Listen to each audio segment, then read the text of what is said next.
Hello all you amazing people, and remember you're always amazing because you clicked on a small YouTuber's video. Currently we're at 804 subscribers. Thank you guys so much. And in today's video, I'm gonna be showing you how to build Cyno.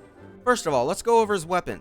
His signature weapon that's on the banner right now is his best in slot. However, during certain teams, I was putting in damage numbers, because I was like, let's just see, where this can go.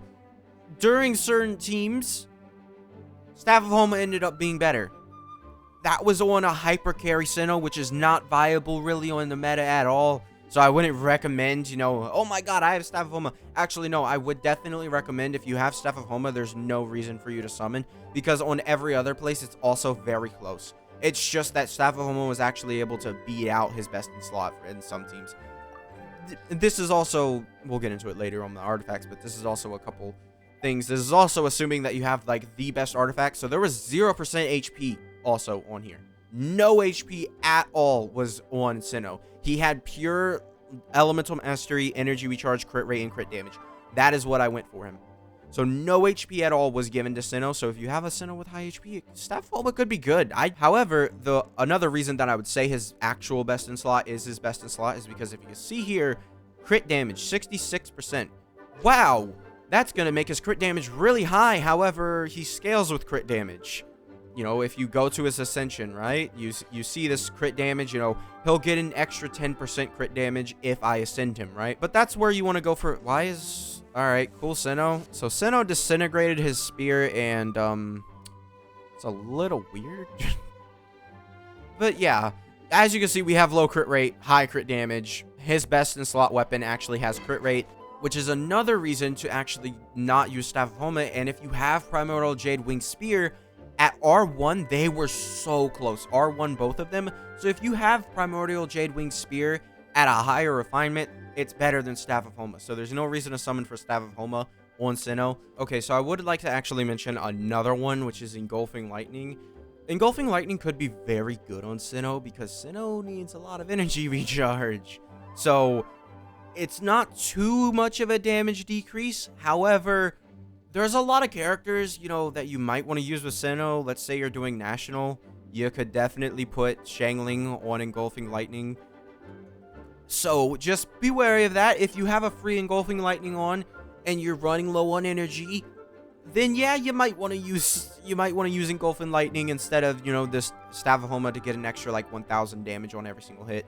That's around where it sits at.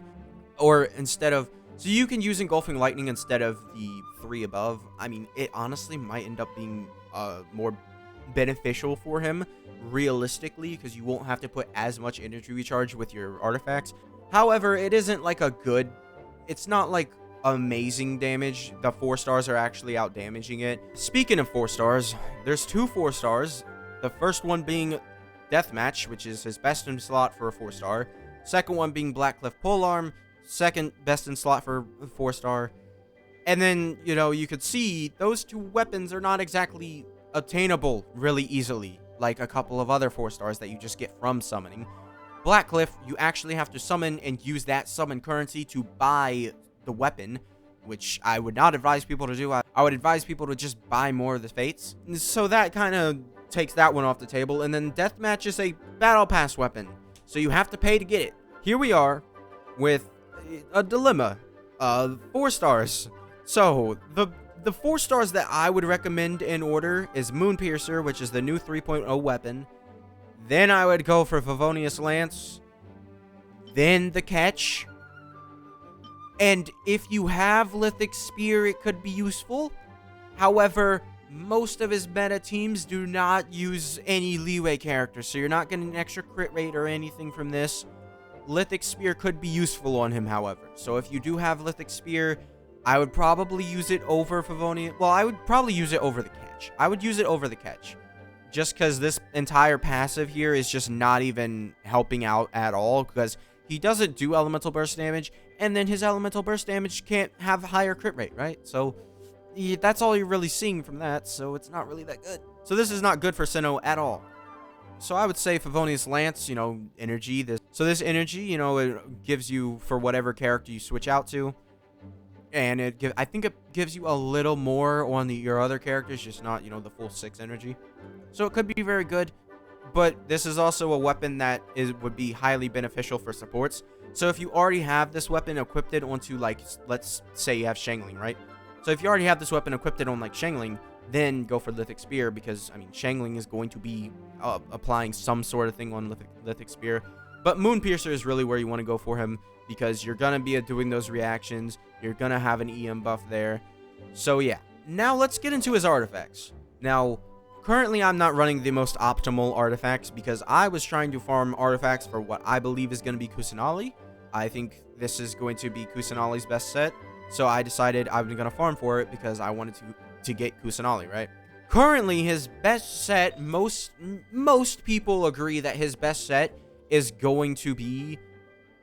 Do I even have it? No, I don't have it. So, most people would agree that his best set is Thundering Fury. Okay, so I just realized I was muted. Hopefully I didn't lose too much, but we're going to restart the artifact section. So the reason why you want Thundering Fury is because at level 10, this does 280% damage, which is pretty good.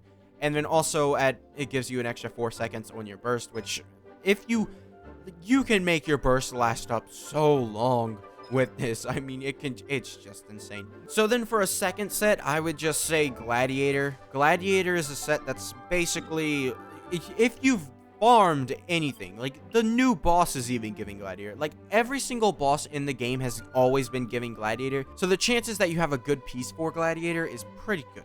If you don't feel like farming Thundering Fury like me, then I would recommend going for Gladiator.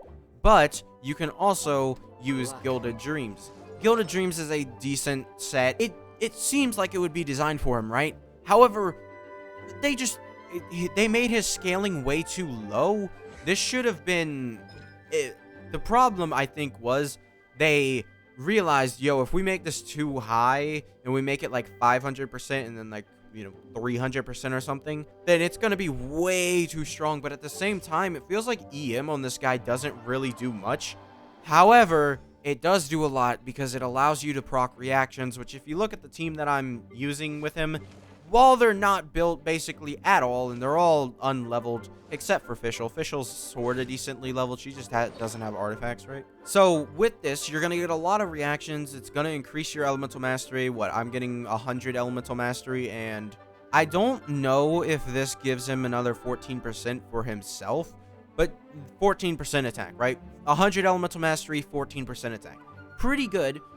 Not the best. I mean, it's a very, very set, to be real. This set really only works for, like, characters that really need elemental mastery. And then he's also going to get elemental mastery 80. So that's basically the only reason you're using this set, is just because it gives you elemental mastery, even though his elemental mastery scaling isn't the best. It's really just for reactions. We'll get into reactions later. So let's go over these last three. So, elemental mastery, really likely, right? I think elemental mastery on this piece is really good, depending on what team you're using. I'm using Hyper Bloom. This is a Hyper Bloom team, right? This is going to make it do so much damage with Hyper Bloom. So, you're going to do a lot of damage, but then you can also choose for attack percent, depending on what team you're using. If you're doing a more reaction-based team, let's say, you're doing a aggravate team, which I'm not really sure if that's even... I'm not sure if that's even a viable option for him right now, but if you're doing an aggravate team, you're gonna want elemental mastery. But if you're doing, regular carry Cyno, then you're gonna want, actual attack percent, right? Hyper carry Cyno. Then, electro damage bonus, crit rate, or crit damage. I would recommend going for crit rate, because the chances that you have enough crit rate already, besides the hat, it's just very low. He already scales with crit damage. You don't need to give him more. So let's go over his talent priority.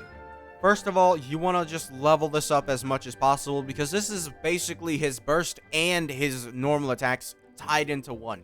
You don't even want to touch this. This doesn't exist for him. Don't even touch it, okay?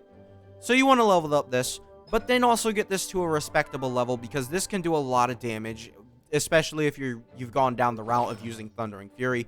Thundering Fury definitely can help out. Just spamming that E-skill definitely will do a lot of damage. So basically, when you have Cyno, you just want to level up his ult. At least level up his ult. His ult is like one of the most important things. You gotta level this up. So yes, that's how to build Cyno. I've done a lot of research for this video. Please subscribe, and I'll see you guys next time. Bye.